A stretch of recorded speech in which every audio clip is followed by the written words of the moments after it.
Salam alaikum wa rahmatullah. Alors aujourd'hui on va parler du mariage. Est-ce qu'on doit faire le mariage à la mairie ou pas le faire à la mairie? Voilà, parce qu'il y en a qui disent qu'il faut pas le faire à la mairie, le mariage, parce qu'on est dans un pays qui n'est pas musulman, le tarout, après il y en a qui parlent de bid'a, d'innovation religieuse, etc. Donc Inch'Allah, il faut qu'on y voit plus clair par rapport à cette thématique. Vous inquiétez pas, on est là pour vous expliquer les choses, Inch'Allah. Mais avant tout, bien sûr, ceux et celles, c'est important pour moi de le rappeler, qui souhaitent suivre des cours sur la vie du prophète Mohammed, sallallahu alayhi wa sallam, et non pas seulement lire des bouquins sur la thématique, eh ben écoutez, je propose des cours sur ma chaîne YouTube. Il y a près de 70 heures de cours avec des cartes, des enseignements spirituels et contemporains. Vous n'allez pas être déçus et vous allez vraiment apprendre des choses et cheminer aussi vers Allah subhanahu wa ta'ala, et c'est ça qui est le plus important. Ensuite, avant de rentrer dans le vif du sujet, j'aimerais ici remercier tous ceux et toutes celles qui me soutiennent sur Tipeee, qu'Allah subhanahu wa ta'ala vous récompense d'une belle récompense. Ce soutien, il est vraiment très important pour moi. Alors maintenant, écoutez, on va expliquer les choses. Tout d'abord, à l'origine, à l'époque du prophète, sallallahu alayhi wa sallam, le mariage se fait oralement. Ça, c'est la première des choses qu'il faut retenir. Et puis, il n'y a pas une grosse structure, une organisation sociale, politique, économique avec le prophète, sallallahu alayhi wa sallam. Tout ce qui est organisationnel, en réalité, ça apparaît plus tard sous le califat de Omar.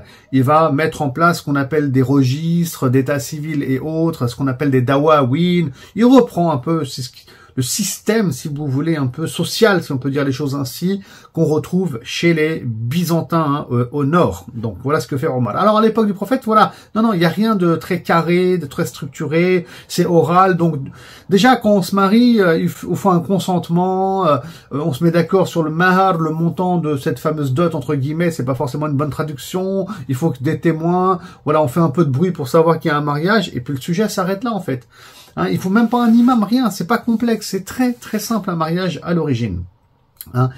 Eh ben écoutez, il y en a qui veulent rester sur cette simplicité, mais ici en France, on s'est rendu compte au niveau des religieux, il y a des imams aussi qui en parlent, qu'il y avait des abus, c'est-à-dire que il y a des gens, écoutez, ils avaient leur femme numéro 1 officielle, ensuite, écoutez, ils faisaient des mariages à l'oral sans qu'il y ait de l'écrit, sans qu'on aille à la mairie, puis l'autre il se retrouve avec une deuxième femme, une troisième femme, enfin ça lui permet d'avoir je sais pas moi, des maîtresses ou des femmes en plus, enfin bref, de pratiquer une forme de polygamie, pour reprendre le mot qu'on entend si souvent ici et là. Et alors, le problème, il est où là-dedans? C'est que il y avait des femmes, une fois que l'homme, écoutez, il a assouvi des besoins, sans doute sexuels, au bout de quelques mois, il se débarrasse d'elle, quoi. Merci, au revoir, on divorce, et puis je prends une autre femme ensuite, et c'est toujours avec l'oral, vous voyez. Et puis alors, des fois, tu as des femmes qui sont délaissées, elles sont enceintes, etc. Donc c'est catastrophique tout ça en réalité, sur un plan social et sur un plan islamique, parce que ces femmes-là, ces gens-là ne sont pas protégés par un système, par des règles, par des lois, et Dieu sait qu'il y en a en France. Et donc, c'est des mariages très irresponsables aussi, et la notion de responsabilité, de mas'ouliya, de la famille, de l'éducation, c'est central en islam. Et donc, il s'est avéré très rapidement que pour éviter des catastrophes inimaginables au sein des couples, qu'il était nécessaire de se marier avant à la mairie. Ah ouais, ça c'est devenu une évidence. Comme ça, il y a un cadre juridique, il y a des droits et des devoirs que tout le monde va devoir respecter. Et donc, on va protéger les individus. Voilà ce qui s'est passé.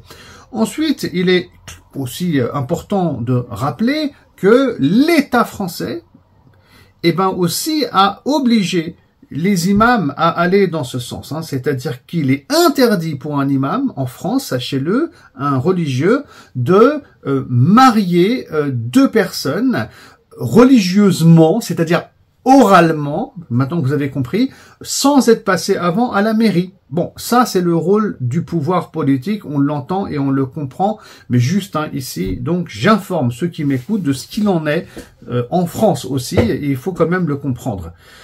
Alors, qu'est-ce que dit l'islam par rapport à cette situation maintenant? Écoutez, il n'y a aucun problème en vérité. Ici, il s'agit de comprendre la notion, c'est pas une notion de bid'a, d'innovation, de tarout, non, c'est pas ça le sujet. Le sujet ici, c'est ce qu'on appelle la maslaha, mursala, l'intérêt général. Déjà, en islam, on est passé de l'oral à l'écrit. L'écriture, c'est important, il faut le considérer. Il y a des contrats de mariage.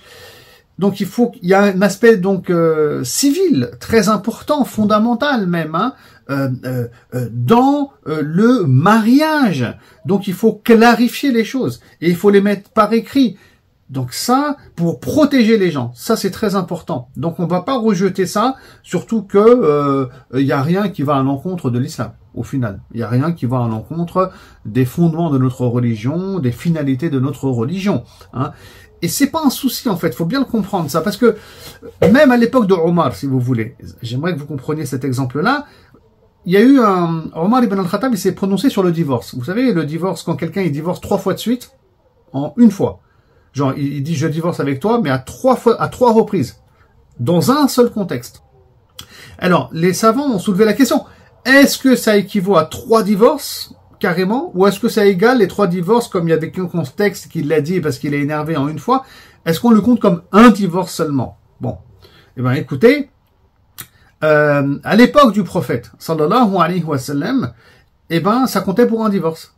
Mais pour la prise en compte de l'intérêt général, et les gens, bah écoutez, ils maîtrisaient plus leur colère, énervés, ils commençaient à balancer 3 divorces ici et là, ça créait des problèmes en société. Donc pour la maslaha générale, subhanallah, l'intérêt donc des musulmans, c'était ici de sévir sur cette problématique-là, et Omar va donc mettre en place une règle, il va faire un ijtihad, et dire que dorénavant, celui qui prononce 3 divorces en une seule fois, parce qu'il est en colère, c'est égal à 3 divorces, hein. Et c'est pour ça qu'on a des fuqaha et beaucoup de juristes aujourd'hui qui vont considérer, enfin qui prennent en compte l'avis de Omar ibn al-Khattab.